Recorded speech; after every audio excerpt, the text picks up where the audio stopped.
Bom dia, igreja. Quero convidar-te neste dia a ficar em pé. Vamos louvar o nosso Senhor neste dia.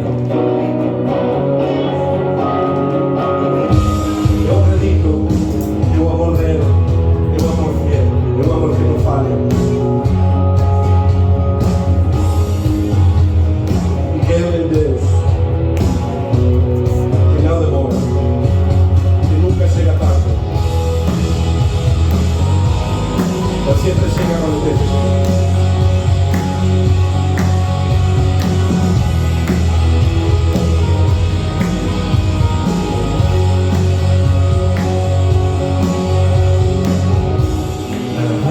Sem me parar, ainda que tente escapar, teu amor sempre é fiel.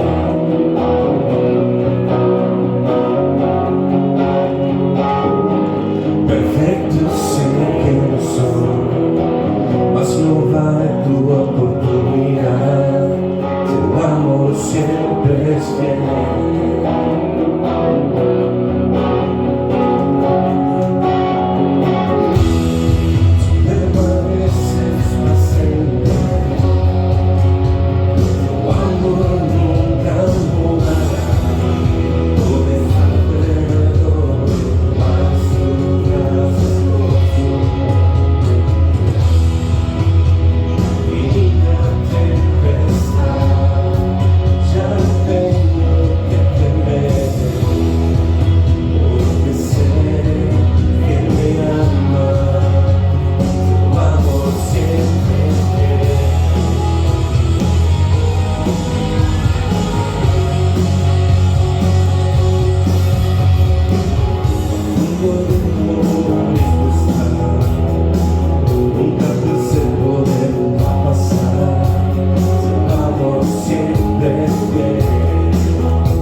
Obrigado, Pai, pela graça que Tu nos dás.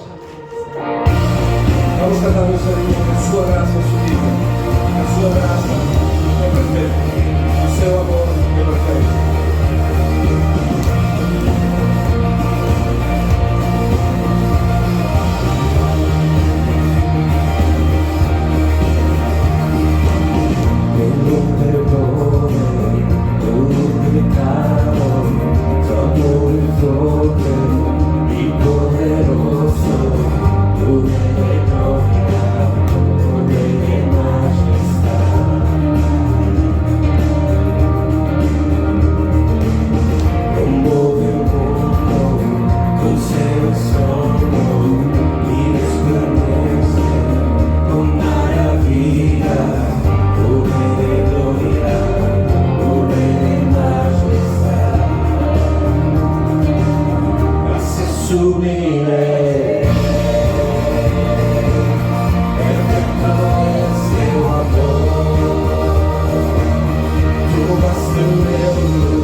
Eu não tenho palavras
vamos cumprimentar também os que vão assistir pelas redes sociais.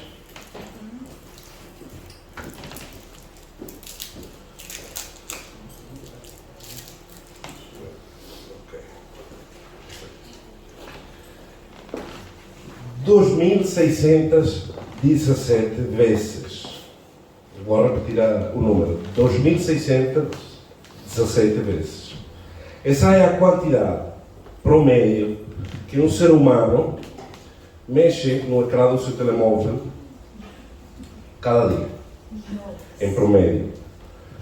O Reico mexe muito mais, há quem mexe menos, pronto. Mas o preocupante não é isso. O preocupante é que, segundo investigações recentes, cada vez que se mexe no ecrã do telemóvel, não é só para procurar informação. Às vezes é para procurar informação. Por exemplo, eu, no trabalho eu utilizo muito o telemóvel. Neste caso que estava a brincar, mas o Reico precisa do telemóvel para o trabalho também. Mas o engraçado é que atualmente não só procuramos aquela informação. Pelo contrário, o nosso corpo está à procura de uma dose de dopamina para acalmar o nosso cérebro, que está cronicamente inflamado pelo cortisol. Que é o cortisol, que é o hormônio do estresse. Isso é uma palavra que está de moda agora, todo mundo conhece. Então, isso é mais ou menos como viver numa casa, como se eu estiver na minha casa, com o alarme contra incêndios ligado o dia todo. Imaginem-se aquele o dia todo, um alarme ligado em casa. Mas realmente não há um incêndio, ninguém entra em casa, mas eu tenho aquele som aturdente o dia todo. E o que é que faz aquele som? Não te deixa dormir, não te deixa falar, não te deixa escutar a tua esposa, não te deixa escutar a tua sogra, graças a Deus. E pronto. Mas também não te deixa ouvir aquelas pessoas que tu amas. E ainda por cima, cada dia que passa tu vais ficando mais nervoso com essa situação.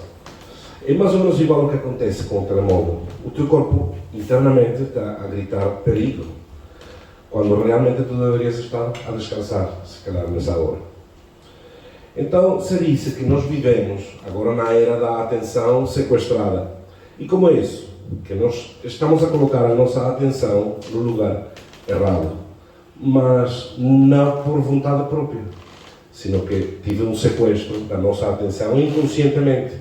E a nossa atenção agora está focada onde não deveria estar. Então, hoje em dia, a Organização Mundial da Saúde revela que 1 de cada 4 pessoas vai sofrer um transtorno mental ao longo da sua vida. Mas o pior não é isso. Daquela cifra, o 60% nunca vai pedir ajuda. E aí temos um grave problema. Já sabemos o que é que acontece quando não há ajuda. Muitas vezes ocorre a depressão, a ansiedade, suicídios, etc. Isso por quê? Porque, lamentavelmente, a sociedade onde nós estamos a viver, se tu eres fraco, débil, se tu és vulnerável, és visto simplesmente como um erro no sistema. Então, somos experimentados hoje em dia no que chama-se a vitrina de cristal. O que é isso? Você procura no Instagram, por exemplo, todo mundo é feliz. É estranho ver alguém triste no Instagram. Ninguém coloca. Eu não vi um gajo a chorar no Instagram, agora foi. Nunca vi. Normalmente, todo mundo é feliz. Você entra ao LinkedIn e todo mundo é exitoso. Todo mundo é um empresário top.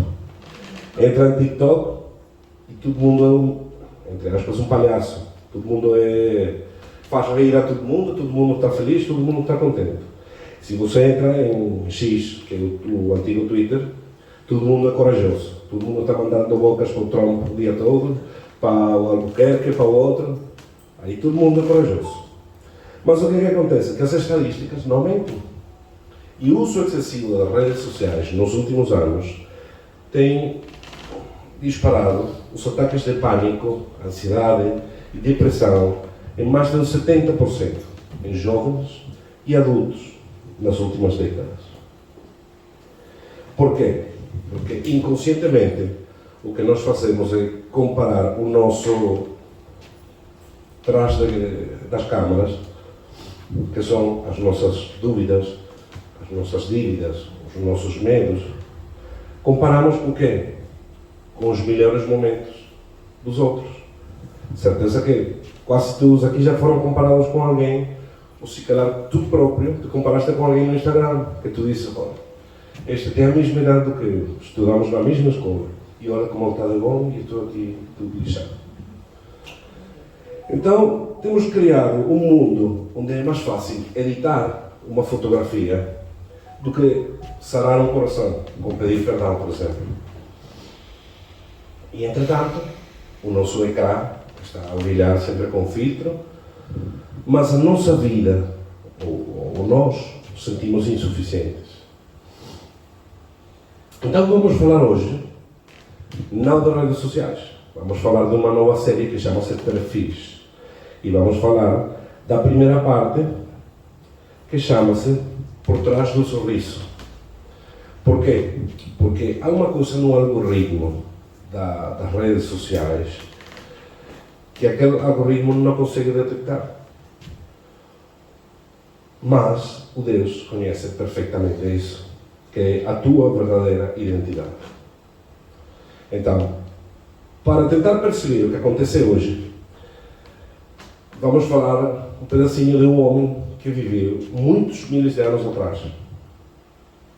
Mas é engraçado, eu acho que todos conhecemos a história, mas desta vez vamos ver de uma maneira diferente. Este homem foi o profeta Elias. E sabe o que aconteceu com Elias? Elias teve um colapso mental, o espiritual, o emocional, digno do século XXI. A gente pensa que naquela altura não existia a depressão, a ansiedade, existia igual. Então, a história dele, para quem quiser ler, encontra-se na Primeira de Reis, no verso 19. Okay? É cumprido, eu vou fazer aqui um resumo, e acho que mais ou menos todos já conhecemos. Elias era um profeta. E ele vinha de uma vitória incrível. Ele estava no topo da sua carreira. Tinha saído fogo do céu.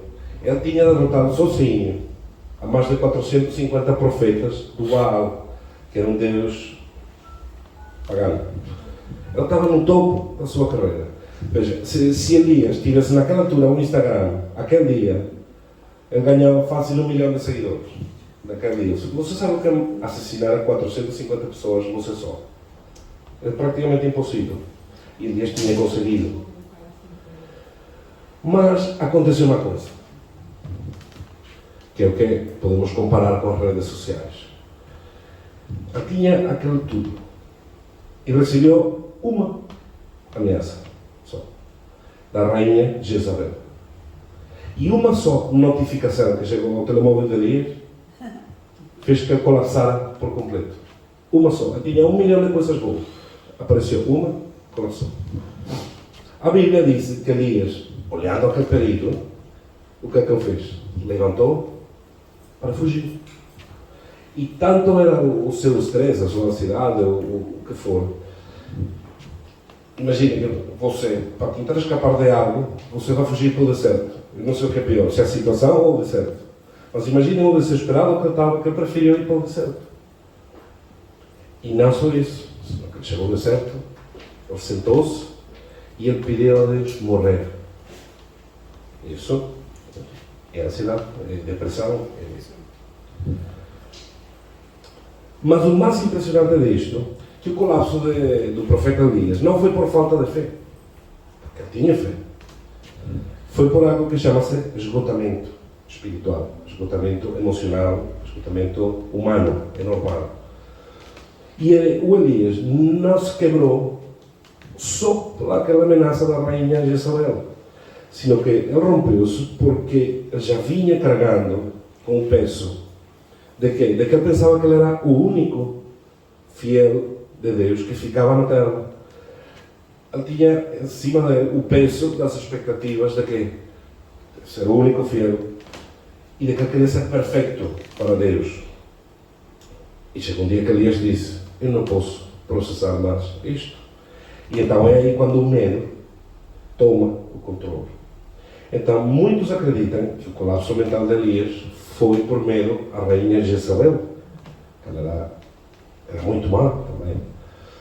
Mas se nós analisarmos bem, Jezabel foi só a gota que rebaixou o copo. O verdadeiro problema de Elias qual foi? É o mesmo que temos nós hoje. O que chama-se o valor do mantenimento da perfeição.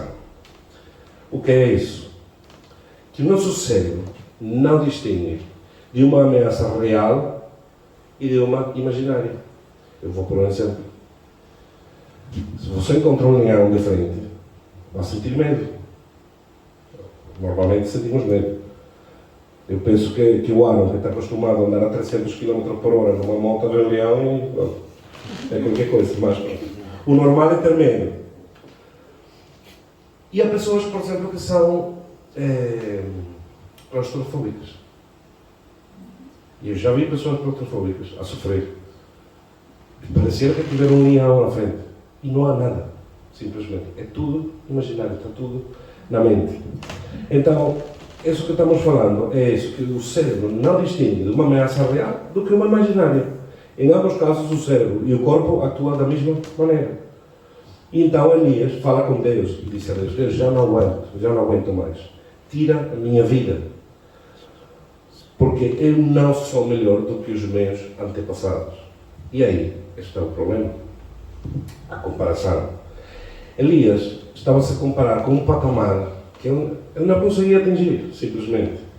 Cada um é diferente. Ele estava a olhar por trás das câmaras e ele sentia que ele não estava a conseguir chegar lá. E isso para ele era horrível. Então, aqui aprendemos a primeira verdade de hoje. Qual é? Que o colapso mental, emocional, espiritual, não é um pecado. É simplesmente um sinal de que tens estado tentando levar uma carga para a qual tu não foste desenhado, para a qual ainda não estás preparado, ou uma carga que simplesmente não te correspondia e tu decidiste levar. Em poucas palavras, Deus não fez o nosso sistema operativo para funcionar com a aprovação humana, senão com a sua graça. Amém? Portanto, Elias então caminhou 40 dias no deserto, até chegar a uma, acho que dizem em português, uma cave, uma cueva, no monte Horeb. E aquela cave, podemos comparar com aquele lugar mental onde nós nos guardamos, ficamos escondidos, para que ninguém olhe que estamos só, que estamos rotos, que estamos quebrados. É aquele lugar onde tu ficas fechado com a tua ansiedade, com a tua tristeza e com aquela frase que o próprio Elias disse, que foi uma comparação que ele disse: eu não sou melhor do que os meus antepassados, eu não sou melhor do que os meus pais. E esse é o veneno da comparação. Elias pensava que se ele não era igual, que se ele não era perfeito, simplesmente ele já não valia nada. E pelo contrário, ele valia muito. Se calhar, isto já é uma coisa pessoal, se calhar até valia mais do que os seus antepassados, por tudo o que ele tinha feito. Ele era um homem que Deus amava profundamente. Lembra-se que Elias nem sequer morreu. Ele foi ao céu com vida.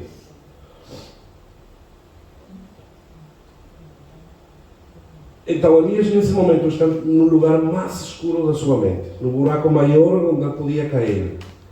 E então é aqui onde Deus faz algo que quebra tudo. Deus chega ao pé dele e faz uma pergunta. E eu vou fazer essa pergunta a vocês também, cada quem fica com ela. O que é que Deus perguntou a Elias? Ele não perguntou: por que tens medo? Por que fugiste? Por quê? Ele simplesmente chegou onde Elias e ele disse: o que estás a fazer aqui? E não é uma pergunta de localização, porque eu sabia onde ele estava. É uma pergunta de identidade, porque Elias tinha se esquecido quem era ele. Se você, não sei, que exemplo eu posso pôr, o presidente de um país, você chega, passam uns anos, e você encontra ele, se calhar, um dia numa venda de café. Não tem nada mal vender café, atenção. Mas são coisas diferentes. Você chega a encontrar ele e diz: o que está fazendo aqui? Por quê? Porque tipo, ele não corresponde a isso. Então, essa é a pergunta que eu quero te fazer hoje, e foi a pergunta que Deus fez a Elias: o que estás a fazer aqui? Ou seja, perdeste a tua identidade por completo. Então, o que é que Deus faz para tirar Elias daí? Deus não lhe dá um discurso de motivação, não mandou ele a um auditório a ouvir uma palestra, sei lá. Deus simplesmente apresentou 3 soluções que reiniciaram a vida do Elias. A primeira: atende à tua humanidade. Ok? O primeiro que Deus faz por um homem com um colapso mental, ou espiritual, ou anímico, tudo, não é dizer um versículo, um verso para ele, dizer: eu sou o teu Deus. Não. O que foi o primeiro que Deus fez com Elias? Ele deu comida e descanso. Ele mandou um anjo, e quando o anjo faz com que Elias acorde, o que é que o anjo disse? Levanta-te e come. E o que é que Elias fez? Comeu e voltou a dormir. Porquê? Porque às vezes o pior problema espiritual que nós podemos ter, ou o melhor que tu podes fazer para a tua saúde mental, é simplesmente reconhecer, primeiro, que és de carne e de osso. Tu és um corpo humano. Não necessitas muitas vezes ouvir uma conferência motivacional. O que precisas muitas vezes é simplesmente dormir às horas que te correspondem, beber água e deixar de exigir ao teu corpo uma energia que já não tem. Reconhecer que está colapsado. Em segundo lugar, abaixa o volume. Se vocês lembram a história de Elias, Deus pede a Elias que saia do lugar onde ele estava, daquela cave. E o que é que acontece? Elias estava à espera de Deus. E chegou um vento, que aqueles ventos daqui da Madeira ficam todos. A Bíblia diz que o vento partia as pedras. E Elias disse: não, tem que ser Deus que está a chegar aí. E não era Deus. A seguir veio o terremoto. O chão abriu-se assim no meio, caíram coisas. Ele disse: este tem que ser Deus. Não era Deus. A seguir veio um fogo intenso, que arrasava com tudo, que queimava tudo. Ele disse: este tem que ser Deus. E não era Deus. Elias estava à procura de Deus no espetacular, no sobrenatural, no barulho. Porquê? Porque ele vinha acostumado a isso, a ser uma pessoa exitosa, tudo grande, tudo espetacular. E qual foi a ensinança de Deus nisto tudo? A Bíblia diz que Deus não estava aí. Ele disse que Deus apareceu como um suave sussurro, onde ele menos esperava que ia aparecer. E sabem porquê? Qual é a ensinança disto? Porque ele chegou como um sussurro leve. Porque tu, para conseguir ouvir um sussurro, tens que estar calado no teu interior. Aquelas vozes que tens fora, para conseguir ouvir o sussurro. Deus não te vai gritar para tu saíres da ansiedade. Ele quer sussurrar no teu ouvido para que tu sepas e aceites que o seu amor continua aí. Aquele sussurro, como já disse, obriga-te a fazer silêncio. Como diríamos aqui na Madeira, a calar a tua boca. Muitas vezes Deus quer falar e cada vez que Ele tenta falar, nós falamos primeiro. E não conseguimos ouvir o que Ele quer dizer. Então, o sussurro obriga-nos a fazer silêncio e simplesmente a ouvir a sua paz. E em terceiro lugar, recuperar o teu propósito na comunidade. Quando falamos da comunidade, vamos falar da igreja. Okay? Estando dentro daquela cave, Elias disse várias vezes a Deus uma frase repetida, cheia de drama e solidão. Que ele disse: o Senhor, eu fiquei eu sozinho aqui. Não há mais ninguém nesta terra, sou eu. todos querem me matar e estão à minha procura para tirar a minha vida. Elias estava convencido de que ele era único, de que a sua luta era única, de que mais ninguém estava lutando como ele lutava, de que mais ninguém conseguia entender a sua dor, de que ele era o último homem sobre a terra que acreditava em Deus. E Deus, como sempre, com uma paciência espetacular, respondeu no verso 18. E ele disse: Elias, tu deves saber que mais de 7.000 pessoas, além de ti, ainda não se colocaram de joelhos ante Baal. O que é que estava a dizer Deus com isto? Elias, o teu esgotamento mental, espiritual e tudo fez com que tu não consigas olhar o que está acontecendo. Tu não és o único que está a sofrer. Tu não és o único que está a escapar. Não és o único que tens medo de morrer. Há um exército inteiro igual do que tu. Então, o colapso mental, normalmente, faz tipo uma bolha de isolamento. Quando tu passas por uma crise, especificamente mental, o que é que primeiro que tu pensas? Ok, inclusive ouves na tua cabeça: ninguém te entende. Tu és o único que está a sofrer. Tu és o único que não consegue levar a sua vida. Olha como todos estão bem e tu não. E ainda por cima, se tu te queres desligar disso e entras nas redes sociais, piora a situação. Aí todo mundo está top. E então, ainda começas tu mais a pensar que és uma coisa estranha, que és o único que está com aquele problema. E esse é o grande problema da depressão. Ela te faz crer que tu és o único que está a sofrer, que mais ninguém te entende. E como estava a dizer, aqueles 7.000 representam hoje a nossa comunidade de igreja. Então, a nossa liberdade começa quando tu rompes ou quebras o silêncio e descubres que a pessoa que tu tens sentado ao lado, se calhar hoje, estava a chorar lá fora no carro antes de entrar. Se calhar teve um problema em casa, com a sua esposa, com o seu esposo, e está aqui. Se calhar morreu, tem algum familiar enfermo, doente, no hospital, não tem dinheiro, e está aqui. E tu estás a pensar que tu és o único que tem um problema. É como se disse na minha terra. Vou tentar traduzir. Cara vemos, corações não sabemos. A tradução é meio complicada, mas é isso.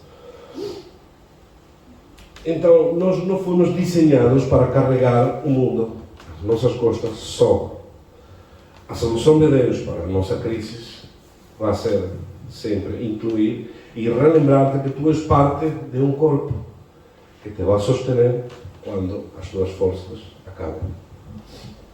A liberdade real começa quando tu entendes, quando tu percebes que não estás só, que tem outras pessoas aqui sentadas que também têm ataques de pânico, que também têm depressão, que lutaram, que vão lutar com isso.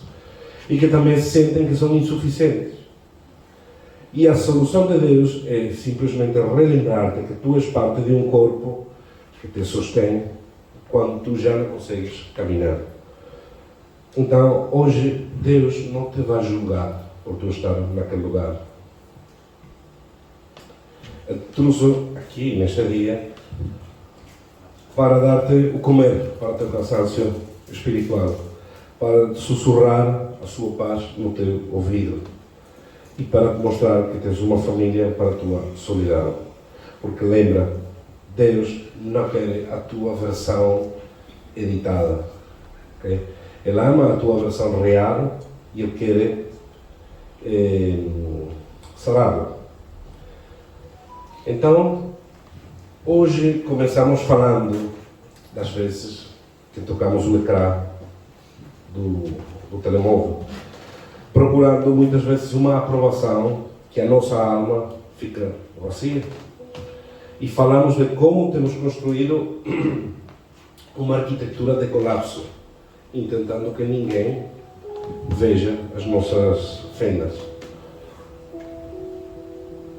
Mas hoje, a história do profeta Elias nos ensina que, mesmo os mais grandes, se quebram e que Deus não vai chegar a te julgar, senão vai chegar com pão, com um sussurro e com uma família que está na mesma batalha do que tu.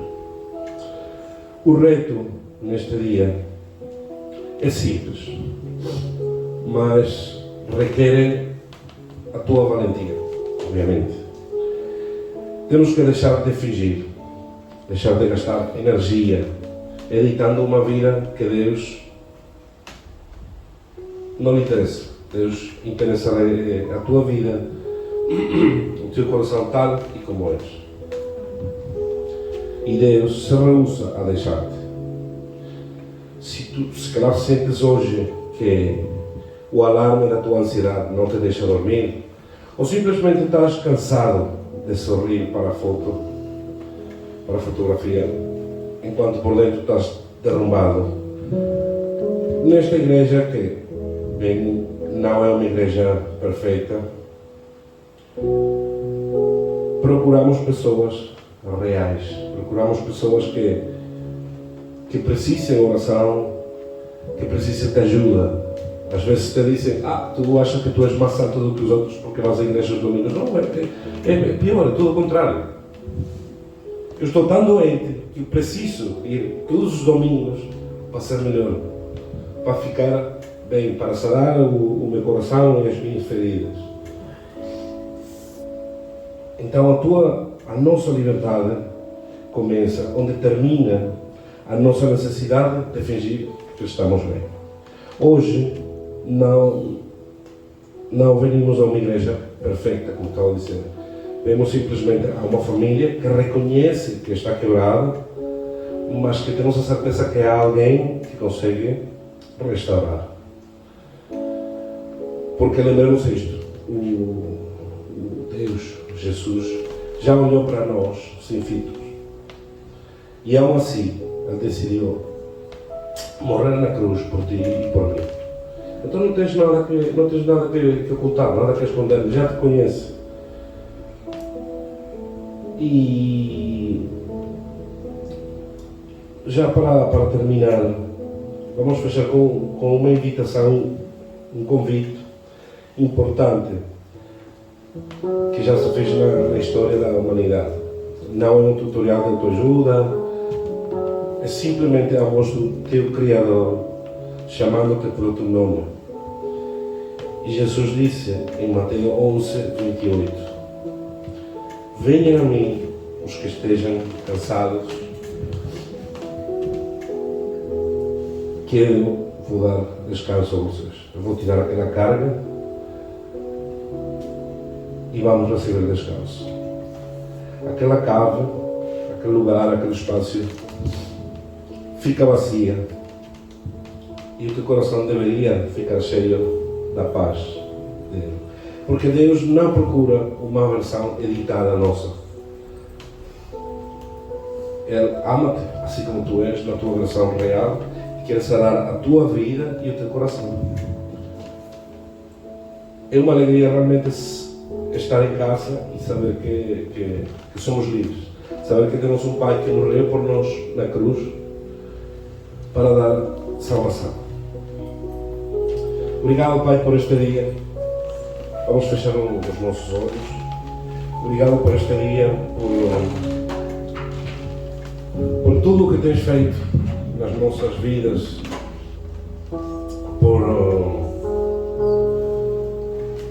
quero te pedir por todas e cada uma das pessoas que estão aqui neste lugar, Pai.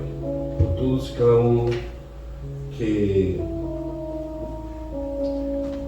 estão a lutar neste dia com alguma depressão, com alguma ansiedade, com alguma situação, Pai. Tenta ajudar-nos a perceber que não somos únicos, que o único que és único és Tu. Que Tu és o único que consegue chegar às nossas vidas, que és o único que consegue encher os nossos corações, que não há mais ninguém além de Ti. Peço-te nesta hora, Pai, que entres na minha vida, no meu coração, e que podamos ser cheios com aquela paz que ultrapassa todo o entendimento, com aquela paz que só tu consegues dar para nós, com aquela paz que precisamos dia a dia nas nossas vidas. Quero te pedir, Pai, por esta semana que vai começar, que podamos ter uma semana abençoada, que cada dia, Senhor, que acordemos nesta semana, podamos ser melhores pessoas. Sabemos que precisamos ajuda e por isso que estamos aqui neste lugar.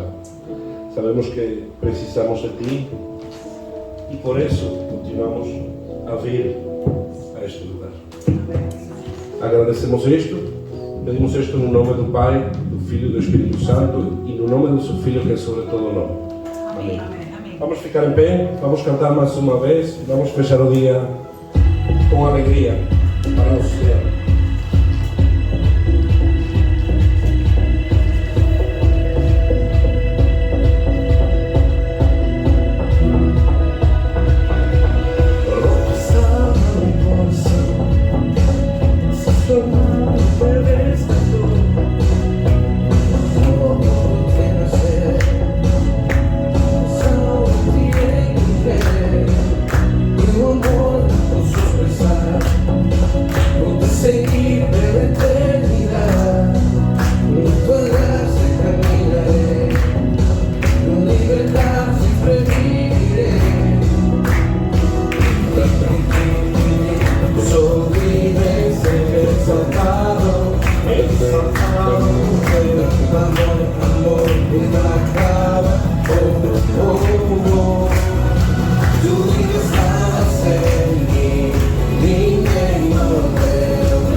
Exaltado, exaltado, amor.